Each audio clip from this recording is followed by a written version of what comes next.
Queridos irmãos e irmãs,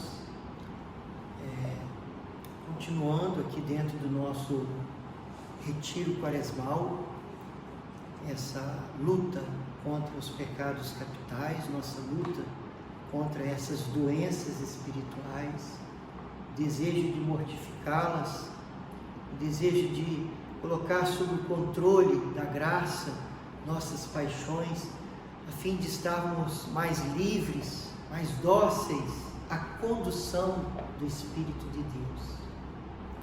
Esse é o raciocínio, né?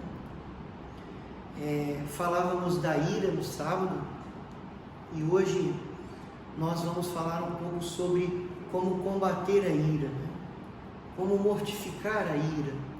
Eu acho que ficou bem claro que esse pecado, que essa paixão desordenada, ela é grave, ela é séria. Falávamos que até pessoas já elevadas na vida espiritual, muitas vezes têm dificuldade de manter essa desordem sob controle, que é a ira. Então, hoje eu trouxe aqui, tem um texto de João Clímaco, também um dos padres, né, que teve contato com os ensinos, os ensinamentos dos padres do deserto, e ele escreveu esse livro, A Santa Escada, né, lá pelo século V, VI, e ele fala do combate da ira. Nesse livro eu vou ler um pequeno trecho para vocês. São João Clímaco diz assim: o princípio da mortificação da ira consiste em fechar a boca estando o coração turbado. Ou seja, se você se vê encolerizado, não fale. Ter sempre aquele raciocínio, ter sempre aquele comando, né? Aquela pré-programação de jamais agir, jamais falar estando irado. A gente sabe que a gente faz só burrada quando a gente fala irado. Se a gente tem que falar, esperemos baixar a temperatura para falar depois. É isso que ele está dizendo. O princípio da mortificação da ira consiste em fechar a boca estando o coração turbado. O meio em ter também quieto o coração com bem pequeno sentimento das injúrias.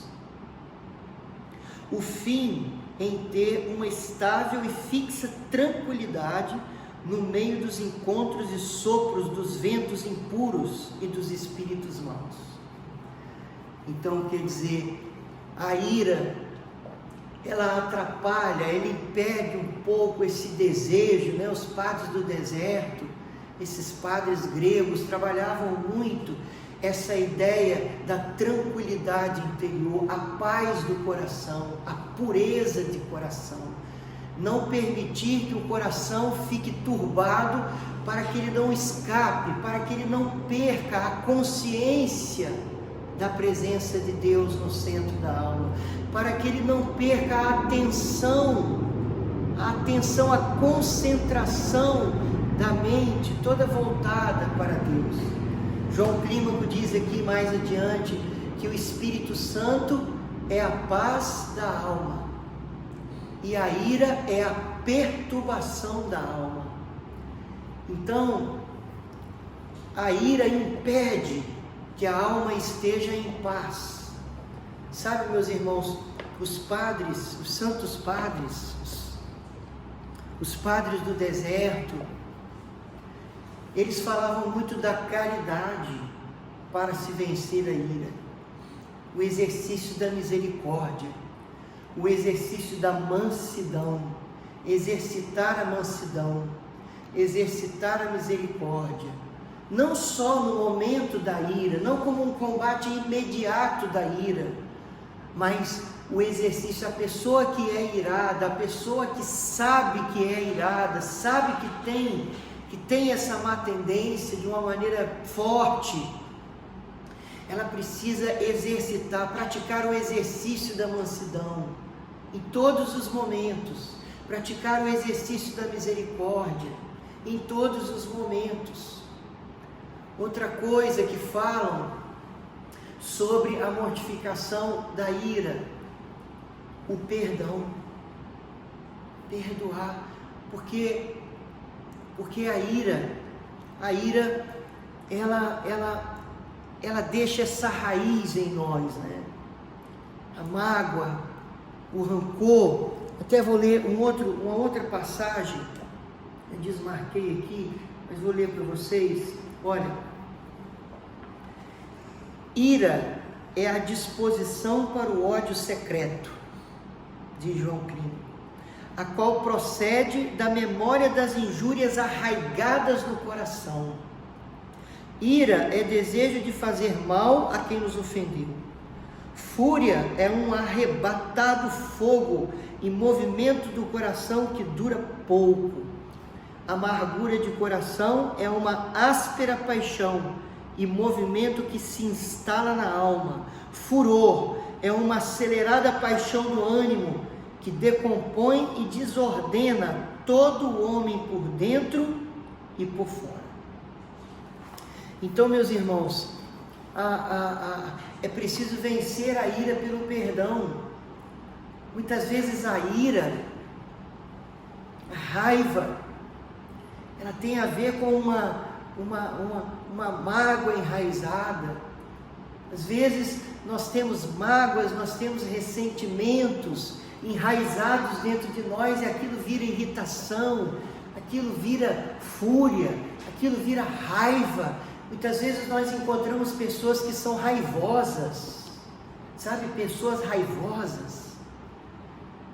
Hoje é muito comum nós encontrarmos pessoas raivosas, pessoas que estão sempre irritadas, pessoas que parecem que trazem consigo uma raiva no coração, e projetam essa raiva todas as vezes que são contrariadas, todas as vezes que se deparam com uma dificuldade, todas as vezes que alguma coisa não dá certo, elas se enfurecem. Basta algo não dar certo, basta algo não sair como elas queriam, que elas se enfurecem, porque elas trazem uma raiva no coração. Às vezes nós trazemos uma raiva da nossa história.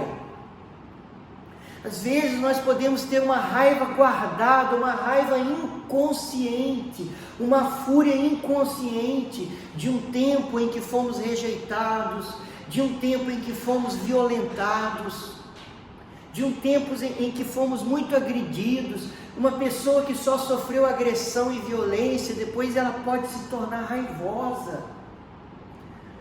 Uma pessoa que foi muito rejeitada, essa rejeição depois pode virar depressão, mas pode virar também o contrário, dureza no coração, dureza, aspereza, irritação. Isso existe. Então, às vezes, a raiz da ira, da raivosidade de uma pessoa está na sua história, está em alguma coisa que ela viveu. E nós estamos falando de uma raivosidade inconsciente. Sabemos, por exemplo, quando atendemos no Ministério de Cura e Libertação, orando pela cura das pessoas, que às vezes podem existir certas raivas adquiridas, né? Raivas que vêm lá do tempo da gestação. Bebês que foram rejeitados, bebês que sofreram tentativas de aborto, podem nascer com uma certa raivosidade. Isso é uma coisa muito misteriosa, né? Então, a raiva, o ódio, a ira, ela não é uma coisa que nós possamos dizer, só se combate a ira assim. Cada um precisa descobrir um pouco a raiz da sua ira. Lógico, uma pessoa pode ter uma forte tendência à ira pelo seu temperamento, o temperamento colérico, o temperamento sanguíneo também, de uma outra maneira do colérico, mas também o próprio nome, né? Cólera, colérico, uma pessoa que se deixa tomar pela cólera.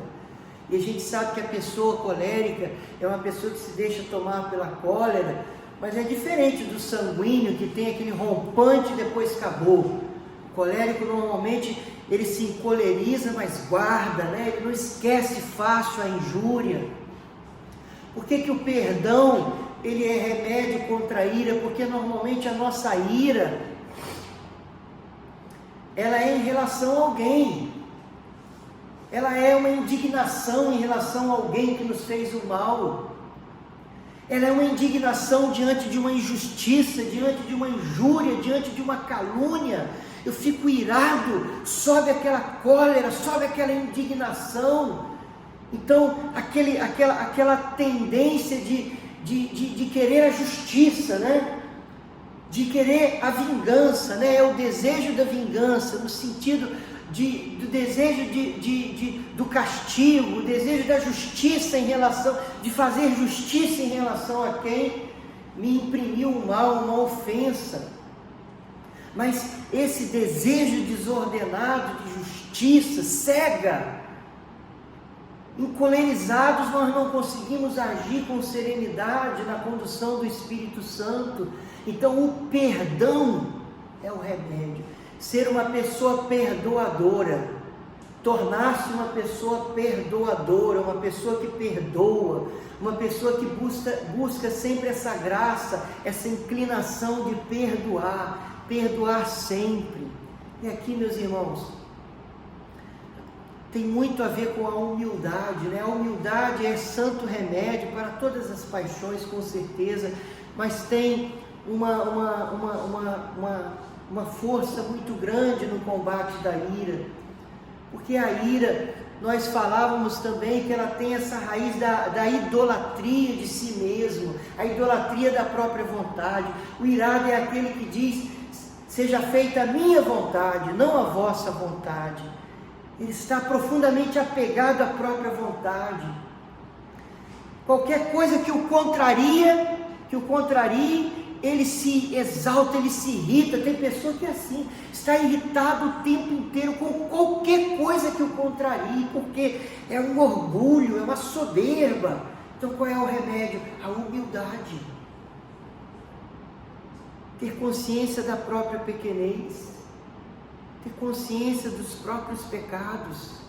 Daí quando alguém te ofende, você sabe que você é pecador, que você não é inocente, porque quando nós somos ofendidos, injuriados e vem a ira, sobe em nós uma certa ilusão de sermos pessoas inocentes, né? Eu me sinto inocente naquele momento, eu sou inocente, eu posso ser inocente em relação àquela calúnia, em relação àquela injustiça, mas eu não sou inocente de tudo, eu tenho outros pecados, eu tenho outras falhas. Então humildemente eu aceito aquela injustiça, ainda que não seja cabível para algo objetivo, mas eu aceito como mortificação para tantos outros pecados que eu tenho, como castigo de tantos outros pecados que eu tenho. Então também a ira, a gente, para controlar a ira, precisa abrir mão dessa ilusão de sermos inocentes. Sim, ilusão, porque a humildade é a nossa verdade, o orgulho é a ilusão. Então, remédios contra a ira: a mansidão, a caridade, a compaixão, o perdão, mas também perdoar a si mesmo, sabia? Muitas pessoas têm uma tendência forte de ira quando o outro erra, e não pode ver o outro errar, fica bravo, fica irritado, fica encolerizado quando alguém erra. Talvez sejamos assim porque não nos aceitemos, né? Porque eu não aceito errar, então eu não aceito que o outro erre também. Então eu preciso me perdoar. Às vezes existe uma fúria, existe uma ira dentro de nós que vem de uma frustração. Se eu me sinto frustrado comigo mesmo, se eu me sinto frustrado com as minhas escolhas, se eu me sinto frustrado com as decisões que eu tomei na vida, se eu não me sinto de bem comigo mesmo, eu me torno uma pessoa frustrada, e daí uma pessoa irritada, uma pessoa brava, uma pessoa nervosa. No fundo, eu estou irritado comigo mesmo, e aí eu vou projetar essa raiva em todo mundo. Então eu preciso me perdoar, eu preciso me encontrar, eu preciso me aceitar, eu preciso me acertar comigo mesmo, entende? Me perdoar. Muitas vezes a ira tem a ver com uma raiva de si mesmo. Pessoas que estão o tempo inteiro irritadas precisam olhar para si e analisar se talvez não são frustradas, não se sentem realizadas consigo mesmas. Isso com certeza leva à ira. Essas coisas que eu estou falando aqui são questões humanas, psicológicas, que abrem um espaço para que determinados demônios nos ataquem. Aqui sim cabe esse jeito de falar dos padres do deserto. Eles falavam o demônio da ira, o demônio da luxúria. Então, conforme a nossa psicologia, conforme a nossa história, aquele demônio consegue ter mais força sobre nós, mais domínio sobre nós. Assim, pessoas frustradas são muito abertas ao demônio da ira. Então, a gente precisa olhar essas coisas para combater a ira. Mas, de um modo geral, humildade, mansidão, caridade, perdão. Amém?